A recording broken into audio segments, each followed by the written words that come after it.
My name is Robert Bourne. I'm sitting in the middle of a sea island off the coast of South Carolina that's uninhabited, or has been uninhabited until 1865. This camp held about 150 Union troops from all over the Northeast. It was a stockade built here. It's a stockade fort. The island is isolated. Tide goes out. If the Union Army was attacked here, they had no way to get off the island, so they built a fort here. Been hunting it for years, found a few good things. Maybe we can find something today, maybe we can't.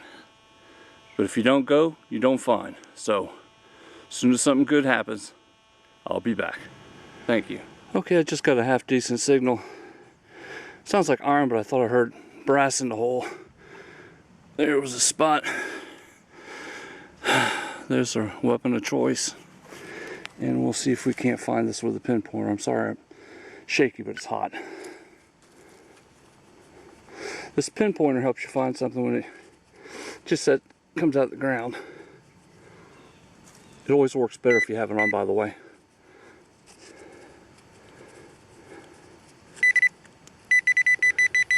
Okay, there it is. And it is it's like a nail. Wait a minute. There's a hunk of green in there. Hold on a second. Okay. This is going to be a Enfield rifle nipple protector, which was a little iron piece attached to a brass chain that fit onto the nipple of the musket to keep the nipple where you put your percussion cap would keep it from breaking off. And it's all rusted together. But the piece of brass is right there. And I'll get it cleaned up and you'll see what it's like when I get home. And I'll compare it with one that's unexcavated so you know what it is. But that's cool.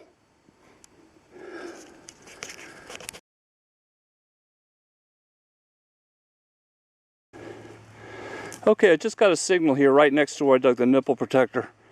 And about 12.5 inches down, I just dug something I've never dug before.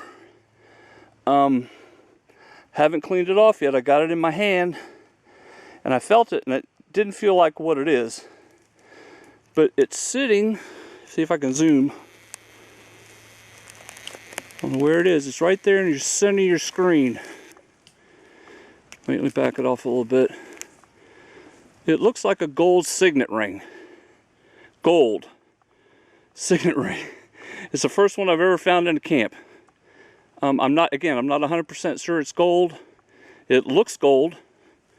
But I'll pull it up and dust it off and see what it looks like. But I'll keep all this rolling so you know, y'all can get the deal, but this is going to be some shaky shit. Alright, let's see if this thing will... Damn. Focus. That's it right there. And I'm shaking because I'm tired. And I'm really excited. I can't get a shot of it. But it's still all... There's the front part. Shit.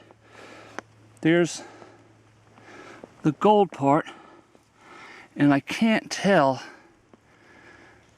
if it's gold or whether it's plate or what it is, but that's it, and it's the first one I've ever dug in a camp. I've dug hundreds of gold rings, but not in a Civil War camp, so I will get back as soon as I get it cleaned. Okay, it's a man's gold ring. Has some sort of stone in the middle. It's real thin gold. I'm sorry I'm shaking, but I'm really excited and a little dehydrated. Probably worn by a Union officer. It's the first gold ring I've ever found in a Civil War camp. And that's 44 years worth of digging. We dig brass ones all the time that are marked 18K or 10K. And of course they were just brass. But this one, if I can get my hand to stop, is gold. And I'll take it any day. One of the best finds I've ever made here. Personal items are the best. This one came from somewhere up north and ended up on a sea island in South Carolina. Whoever lost it was mad as hell. Alright, well, we're not going to find anything better than this, but we'll keep trying. And please, no wagering.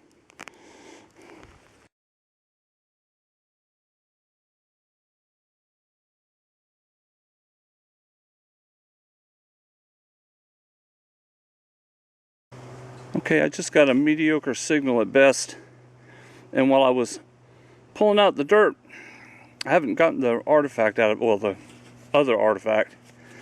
While I was pulling it out, on the bottom of the hole was this. It's a hard rubber comb, and they had those in the Civil War. And sometimes you'll find them with names on them, stuff like that. But that's period, and you can't metal detect that.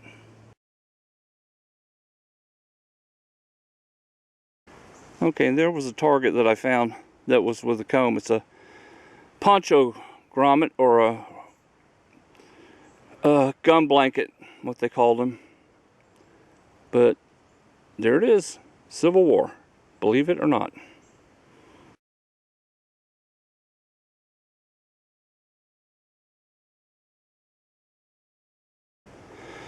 Okay, a few feet away from where I dug the poncho grommet and the hard rubber comb, it looks like I've got a large coat size eagle button.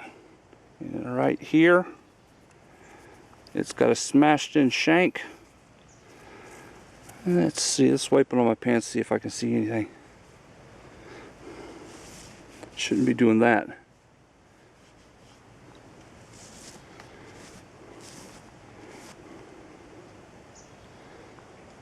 There it is. Needs to be cleaned. If I had a real camera, I could film this. But that's a Union private's coat button, which 4 went on the blouse, and it's old with an eagle on it.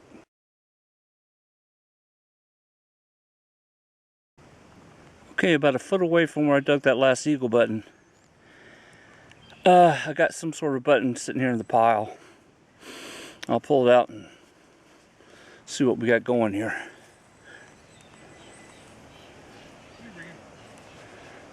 It's a staff button.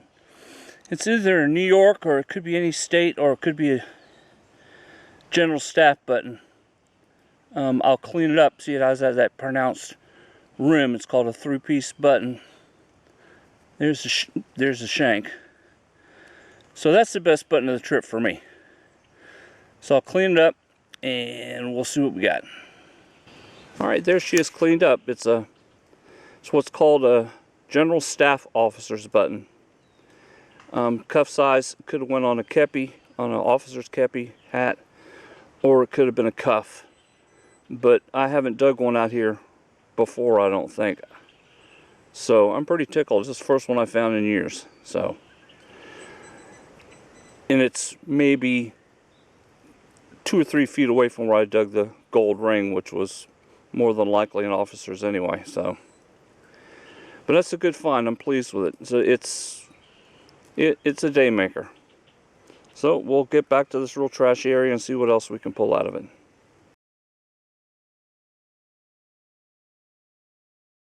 Okay, we're getting on a roll today. About a foot away from where I dug the general staff button, I just popped out another button. I'm not sure what it is, but I see the back of it sticking up. Let's see if I can find it on the viewfinder. I think it's right there, center screen. Let's see if I can. Yep, that's it. And it looks like a general service eagle button. Coat size for a blue coat. We might be finding some more, so everybody keep your fingers crossed.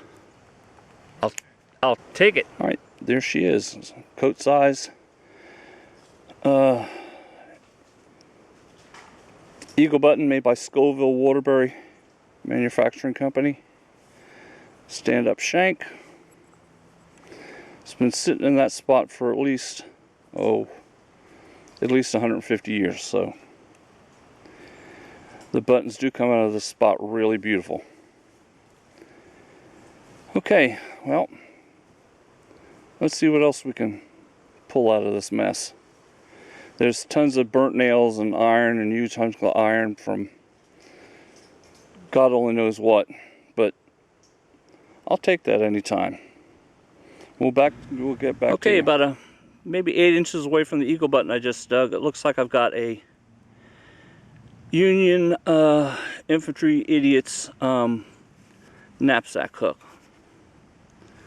And yep, that's what that is. We're still finding stuff, and it's all coming from, remember, Allison, you're gonna have to edit the shit out of this. But there are the holes where I've dug the staff, the 2 eagle buttons, and the knapsack hook. And the site pretty much looks like this. So, alright, we'll be back when something else comes out the ground. Okay, this just popped out the hole. It's a 58 caliber mini ball, and if you look at the top, that's what they call a pulled mini ball. When they came into camp, they had to unload their weapons, so they would attach a little screw to the end of the ramrod and jam it down in there and pull it back out of the musket. But it's a Union 58 caliber pull bullet from a bygone era. Okay, there it is. Standard issue general service button. Same hole with the mini, same hole with the mini ball. It'll clean up nice. I'll clean up later. So extra quality back mark. All right, we'll see what comes up next. I'm still metal detecting that same little area. It just got a cuff button. It's kind of got a pile of dirt on it. I'll clean it up and see what we got. Okay, I've cleaned it about as much as I'm going to. It's really encrusted, but it'll clean good later. I don't want to mess it up in the field, but it's another Eagle cuff button that's from the 4-button coats, or a kepi. We'll just keep going. I just dug what's called a Zouave ball button. They went on a very fancy uniform that was worn by the 76th Pennsylvania that was encamped around here. The uniforms were modeled after French uniforms, so they all had this ball button with no markings. But that's a typical one. I found a pile of them before, but it's fun to find one here in this little area where stuff just won't keep coming out of the ground. And well, I guess it's time to go back to work.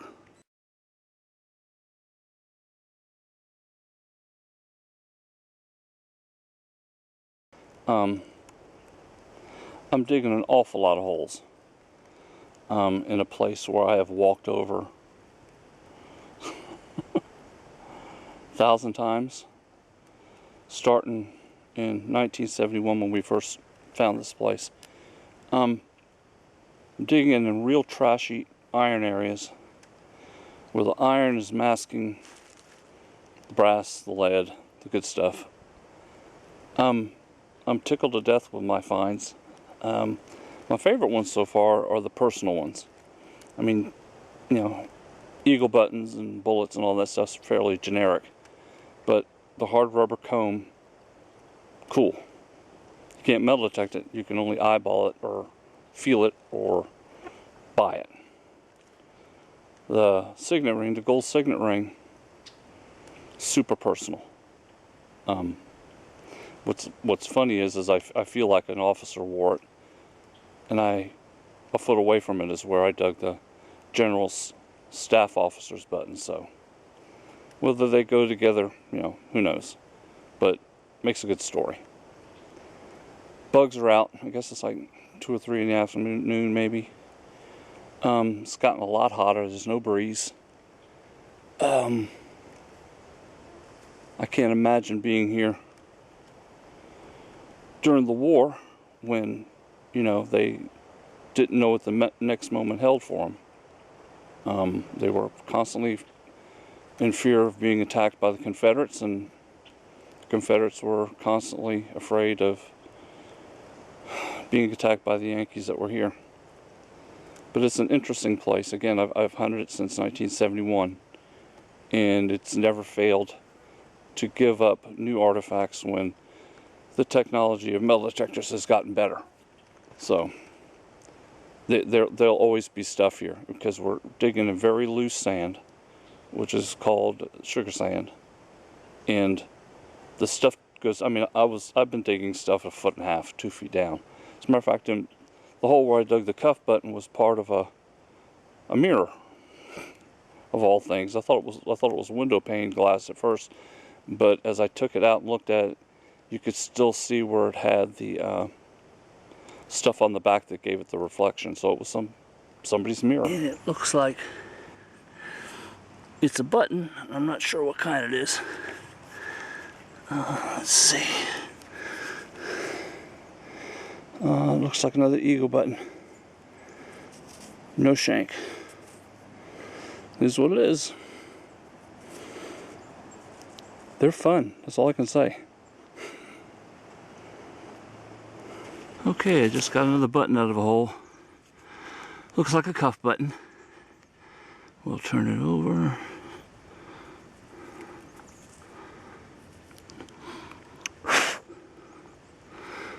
There she is. It's out blinking in the sunlight for the first time in 150 years. Cuff button, Yankee General Service. Way cool.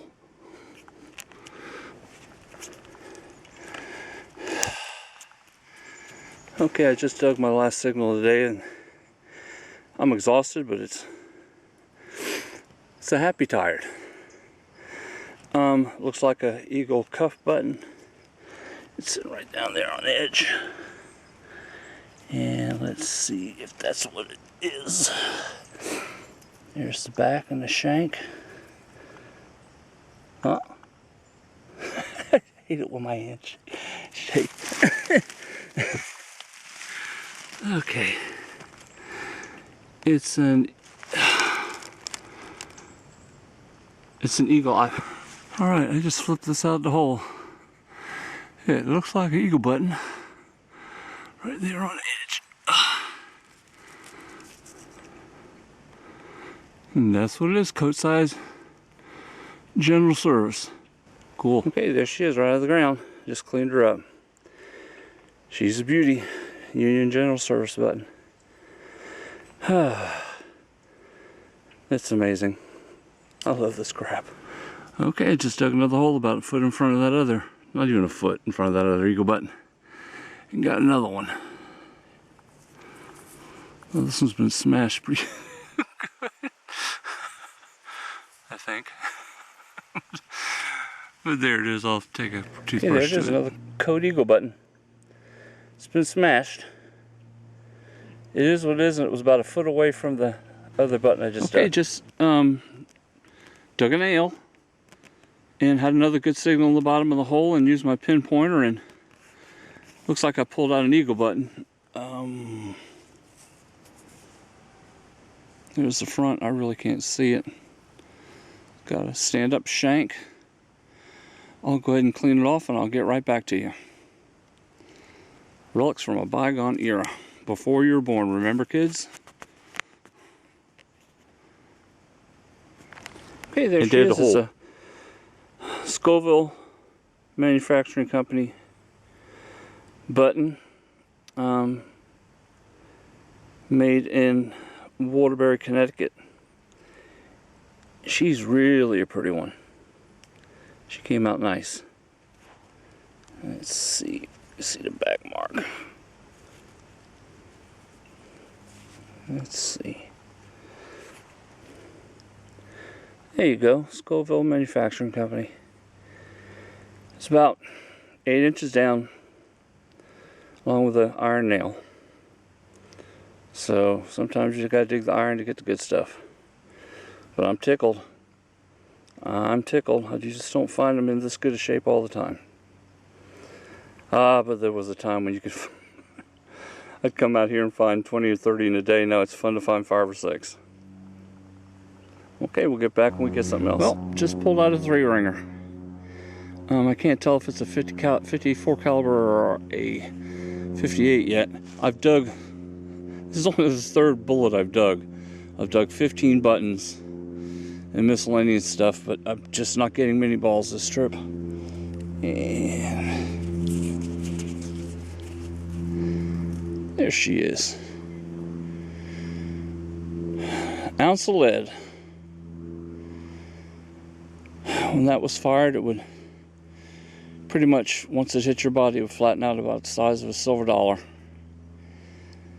That's why there were so many amputations, because when these things hit with the soft lead, they pulverized any bone that they touched. So the surgeons weren't saw happy. They were just trying to save a man's life, because the bone could not be reattached or healed properly, because it would just turn it to dust when something like this would hit it. So there you go. 58 caliber.